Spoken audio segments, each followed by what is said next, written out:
Lord Curzon. ठीक है जी, अब लॉर्ड कर्जन के बारे में पढ़ते हैं। लॉर्ड कर्जन का आप टाइम पीरियड याद रखिएगा, तो 1899 से लेके 1905 तक जो है कर्जन इंडिया में वॉइस रॉय थे। आप ना टाइम पीरियड को ज़रूर याद रखना, क्योंकि इससे हमको बहुत ज़्यादा हिंट मिल जाती है, बहुत आपके क्वेश्चन जो हैं वो टाइम पीरियड से क्लियर हो जाते हैं कि अगर आपको ड्यूरेशन पता है, ठीक है, तो आप कौन सा इवेंट जो है या कोई एक्ट उस टाइम पे आया है तो आपको पता रहेगा कि 5 तक कर्जन था तो कर्जन के टाइम पे ऐसा कुछ काम हुआ होगा। तो ये चीज़ आप याद रखना, क्लैरिटी मिलेगी आपको इससे। ठीक है जी, तो कर्जन के टाइम पीरियड पे जो है वो बहुत सारे काम होते हैं इंडिया में और उनको हम लोग देखते हैं। ठीक है जी, याद करते हैं हम लोग धीरे धीरे उनको। तो आप कैसे याद कीजिएगा, कर्जन से ना आपको क्या वर्ड उठाना है, कर्ज उठाइए आप, बस यहाँ से कर्ज शब्द को उठा लीजिए आप। एक व्यक्ति है और उसके ऊपर जो है वो बहुत कर्जा है, ठीक है जी, और वो कर्जे को नहीं चुका पा रहा है, तो आपको बस कुछ वैसा वैसे को इमेजिन करना है और वहीं से हमारे सारे पॉइंट्स जो हैं वो कवर हो जाएंगे यहाँ पे। ठीक है, तो क्या होता है कर्जन के टाइम पे सबसे पहले बंगाल डिवीजन होगी। सबसे पहले तो आप यही याद रखिएगा, वेरी वेरी इंपॉर्टेंट। आपसे पूछते हैं बंगाल डिवीजन जो है वो किसके टाइम पीरियड पे हुई थी, तो बंगाल डिवीजन किसके टाइम पे होते, कर्जन के टाइम पे। अब देखो एक व्यक्ति है, उस बहुत कर्जे में वो है, उसको कर्जा चुकाना है, तो अपनी जो प्रॉपर्टी है उसको वो डिवाइड करनी पड़ेगी कि लो भाई मेरी प्रॉपर्टी इतनी सी आप रख लो, बदले में मुझको पैसे दे दो, मुझको अपना कर्जा चुकाना है।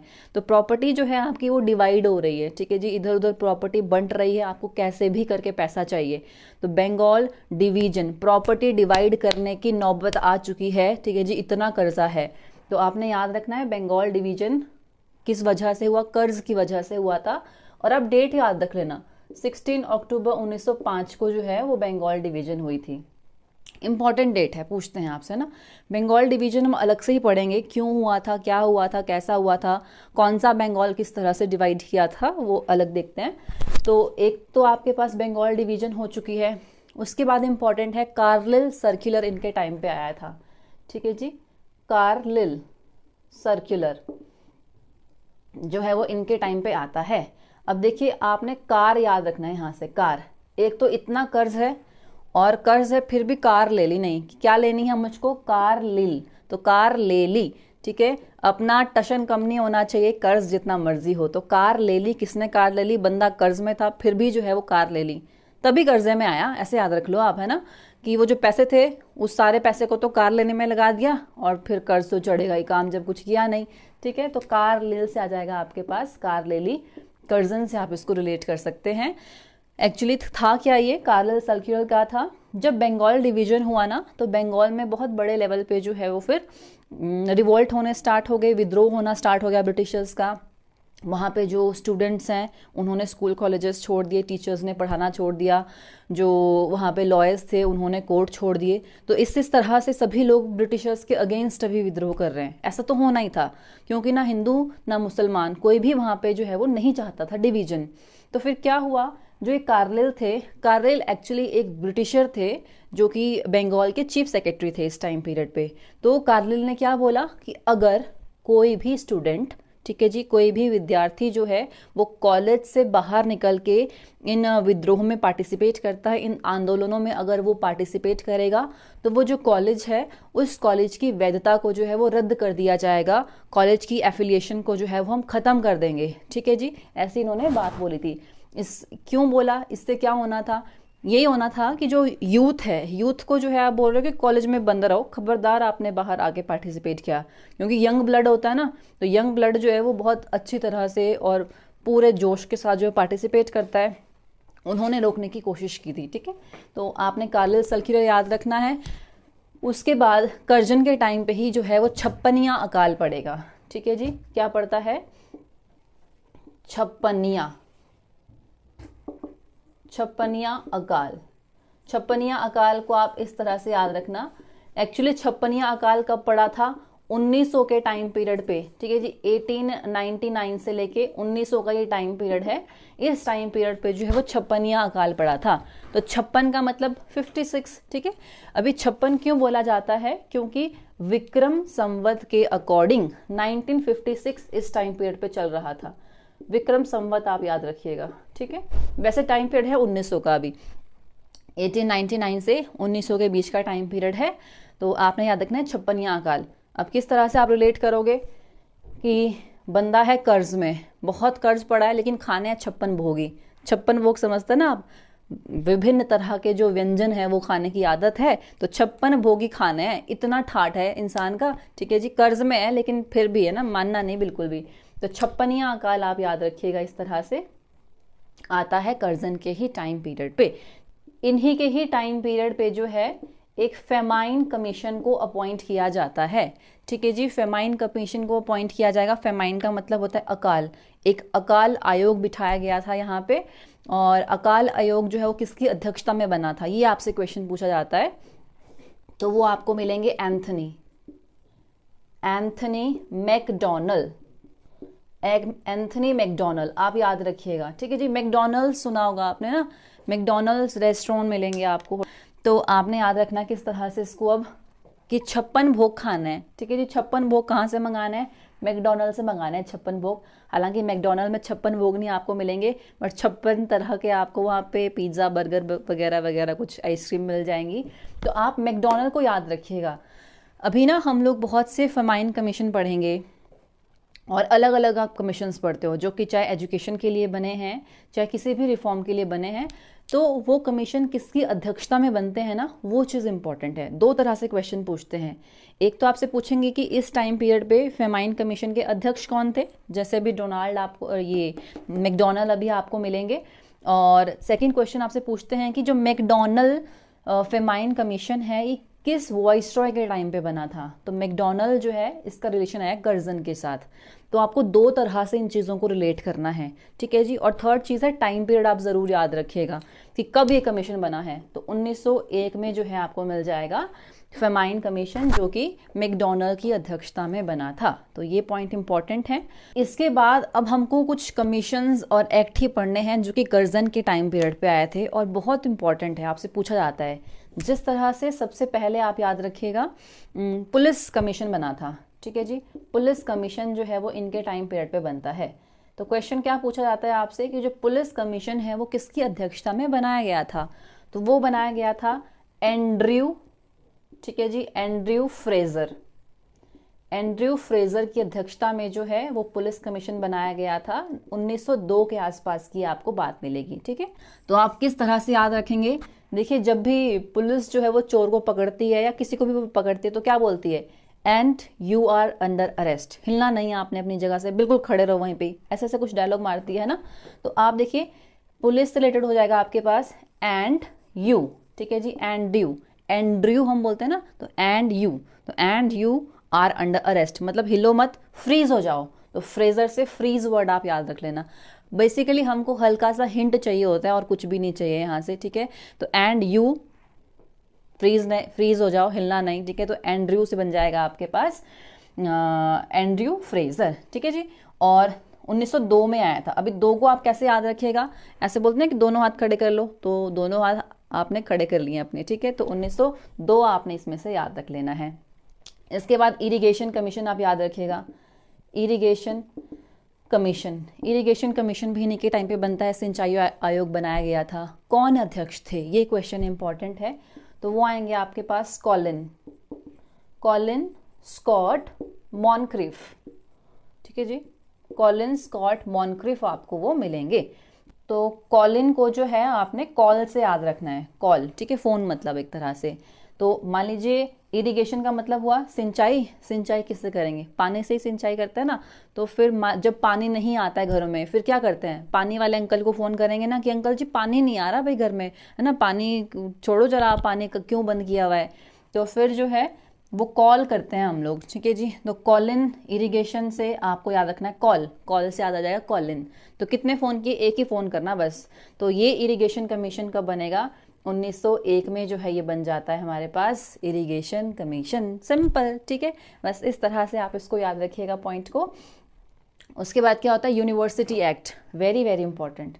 ठीक है जी, नेक्स्ट है यूनिवर्सिटी एक्ट जो है वो भी आएगा। तो यूनिवर्सिटी एक्ट जो है ये किस कमीशन ने बनाया था, किस कमीशन का संबंध जो है वो यूनिवर्सिटी एक्ट से आपको मिलेगा, वो मिलेगा Raleigh commission, Raleigh commission, very very important. ठीक है जी। रैले कमीशन, रैले कमीशन का संबंध किस एक्ट से है? यूनिवर्सिटी एक्ट से है। आप कैसे याद रखोगे? यूनिवर्सिटीज में क्या होता है, रैलियां नहीं निकलती आती हैं, कभी NSUI, कभी ABVP, कभी SFI, डिफरेंट आपको पार्टीज मिलेंगी और ये सब लोग रैलियां निकालते रहते हैं, ठीक है जी। तो रैली आपने याद रखनी है, रैली याद रखेंगे आप। तो रैली कहाँ निकलती है? यूनिवर्सिटी में निकलती है। तो रैले कमीशन हो जाएगा यूनिवर्सिटी एक्ट से रिलेटेड। 1904 में जो है ये यूनिवर्सिटी एक्ट आया था। Very important question. आप कोई भी पेपर देखना, ठीक है जी, कोई भी पेपर, किसी भी लेवल का आपने पेपर देखना है ना, आपको, हम तो सोचते हैं कि कितना सिंपल सा क्वेश्चन है कि 1904 आपको मिल जाएगा, बट एंटी अलाइड HS में आपको लास्ट टाइम अभी ये क्वेश्चन मिला, ठीक है। 1904 पूछा गया कि बताइए कब आया था यूनिवर्सिटी एक्ट, तो 1904 में आया था, ठीक है। कौन थे अध्यक्ष यहाँ पे? रैले कमीशन की अध्यक्षता में बना था ये, और इसका संबंध जो है वो कर्जन से आपको मिलेगा कि बेशक कर्ज चढ़ा हुआ है लेकिन पढ़ना तो है, बच्चों को पढ़ाना तो है, तो आप कुछ कुछ वैसे को इसको याद करना। नेक्स्ट है हमारे पास ancient monument, ancient monument preservation act, preservation act, ठीक है जी। एंशंट मॉन्यूमेंट प्रिजर्वेशन एक्ट, ये भी कब आता है? 1904 में ही जो है एंशंट मॉन्यूमेंट प्रिजर्वेशन एक्ट आया है। एंशंट मॉन्यूमेंट मतलब हमारी जो पुरानी विरासतें हैं उसको हमको संजो के रखना है, तो ये कब आया था? 1904 में ही आया था। आप याद रख लो कि बेशक जो है वो कर्ज चढ़ा हुआ है लेकिन अपने पुरखों की, अपने पूर्वजों की जो प्रॉपर्टी है वो थोड़ा भी बेचनी भाई, उसको तो संभाल के रखो। कर्ज के लिए आप काम करो, ठीक है जी। आप कंपनी में जाओ, नौकरी करो, वहां पे पैसा कमाओ और कर्ज चुका दो अपना। तो बोला कि ना, आपका जो एंशिएंट मॉन्यूमेंट्स हैं उसको हमको प्रिजर्व करके रखना है, ठीक है जी, उनको हमको नहीं बेचना है। तो कर्ज से कहीं ना कहीं आप रिलेट कर पाओगे पुरानी प्रॉपर्टी को, ठीक है।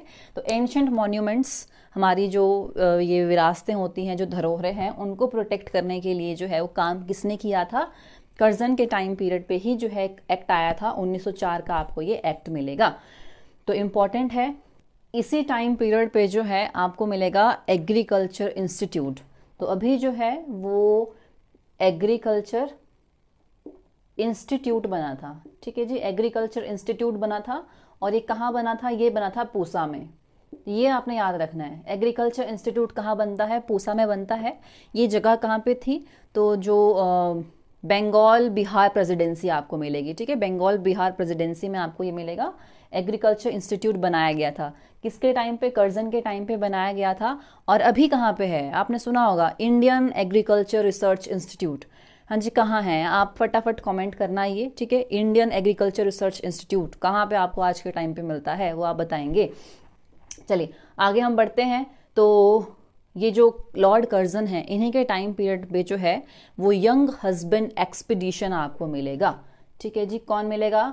Young husband, young husband expedition, young husband expedition. हुआ क्या था? यंग हस्बैंड एक्सपीडिशन क्या है कि जो ब्रिटिशर्स हैं, ब्रिटिशर्स ने जो है वो तिब्बत के ऊपर अटैक किया था, तो इनका एक्सपीडिशन था तिब्बत के लिए। तो जो उसके लीडर थे, जो हेड थे, वो कौन थे? Young husband. ब्रिटिशर का नाम है बेसिकली यंग हस्बैंड ये। तो किसके टाइम पीरियड पे जो है उन्होंने तिब्बत के ऊपर अटैक किया था, ठीक है। तो कर्जन के टाइम पे किया था। तो आप याद रख लो कि जो ये यंग हस्बैंड है, बेचारा अभी अभी नया नया हस्बैंड बना है और इसकी शादी हुई, शादी में इतना खर्चा हो गया, अभी वाइफ इतना खर्चा करवा रही है कि इसके ऊपर कर्ज आ गया। तो कर्ज जो हम इतनी देर से पढ़ रहे हैं ना कि एक कोई व्यक्ति था उसके ऊपर कर्ज चढ़ा है, ये है वो व्यक्ति, ठीक है, ये वो इंसान है, इसको आप पहचानो। यंग हस्बैंड आपको मिलेंगे। तो यंग हस्बैंड एक्सपीडिशन कर्जन के टाइम पीरियड पे आपको मिलेगा, ठीक है। कर्ज किस पे चढ़ा है? यंग हस्बैंड पे। आप इसको याद रख सकते हैं। चलिए, तो अब ये यंग हस्बैंड है, ठीक है जी, नया नया हस्बैंड बना। इन्होंने बोला कि पार्टी तो देनी पड़ेगी भाई, शादी हुई है, शादी के लिए ग्रैंड सेलिब्रेशन हम करते हैं, ठीक है जी। तो इन्होंने क्या किया था? एक दरबार ऑर्गेनाइज किया था, दिल्ली दरबार, ठीक है जी। सुना है आपने दिल्ली दरबार? तो दिल्ली दरबार जो है वो किसने लगाया था? 1903 में ये लगाया था कर्जन ने। बेसिकली 3 टाइम्स हम लोग दिल्ली दरबार पढ़ते हैं, ठीक है। तो कर्जन के टाइम पे भी दिल्ली दरबार लगा था। आप याद रखना कि बेचारा यंग हस्बैंड है ना, नया नया हस्बैंड बना था, शादी की पार्टी दे रहा है, ठीक है, तभी तो कर्ज में पड़ा था ये। तो दिल्ली दरबार 1903 में किसके टाइम पे लगा था? कर्जन के टाइम पे लगा था। अब इतना कर्ज चढ़ गया, इतना पैसा खर्च हो गया, तो इसको बोला कि जाओ भाई कंपनी में जाओ, कहीं काम करो, तब जाके आपको पैसा मिलेगा। ठीक है, तो यहीं पे आपको मिल जाएगा इंडस्ट्रीज। ठीक है जी, क्या बोला, कहाँ जाना है आपको, इंडस्ट्री में जाना पड़ेगा पैसा कमाने के लिए। तो department for commerce and industry किसने सेटअप किया था, कर्जन ने ही सेटअप किया था। ठीक है, तो इंडस्ट्री से आप इस तरह से रिलेट करना, जाके क्या कमाओगे, पैसे ही कमाओगे आप। तो कर्जन ने ही पास किया था इंडियन क्वाइनेज। ठीक है जी, Indian coinage and paper currency act, paper currency act. तो Indian coinage and paper currency act जो है वो कौन पास करता है, कर्जन। बिकॉज कर्जन को ही जो है वो क्वाइंस चाहिए, करेंसी चाहिए, बहुत सारा पैसा चाहिए। तो Indian coinage and paper currency act को कौन पास कर देगा, कर्जन। और इस तरह से हमारा कर्जन जो है वो कंप्लीट होता है। ठीक है जी, सारे इंपॉर्टेंट पॉइंट्स जो है हम यहाँ पे कवर करते हैं। तो आपने कर्जन में कंफ्यूज नहीं होना है। एक आपको बस एक स्टोरी बांधनी होती है, एक चीज़ आपको इमेजिन करनी होती है, उससे कि इर्द गिर्द सारी चीज़ें फिर वो चल पड़ती है। ठीक है जी, हिस्ट्री जो है ना वो कंफ्यूजिंग नहीं है। ठीक है, बस तरीका अपना अपना है कि आप किस तरह से उसको टैकल करते हो। अगर कोई चीज़ आपको डिफिकल्ट भी लगती है ना कोई तरीका तो होगा उसको पकड़ने का। ठीक है, तो आप जो है वो इस तरह से इसको लर्न कर सकते हैं। इम्पॉर्टेंट है, एक बार आप इसको रिवाइज करना, आपको ये चीज़ अपने आप क्लियर हो जाएगी। ठीक है, कोई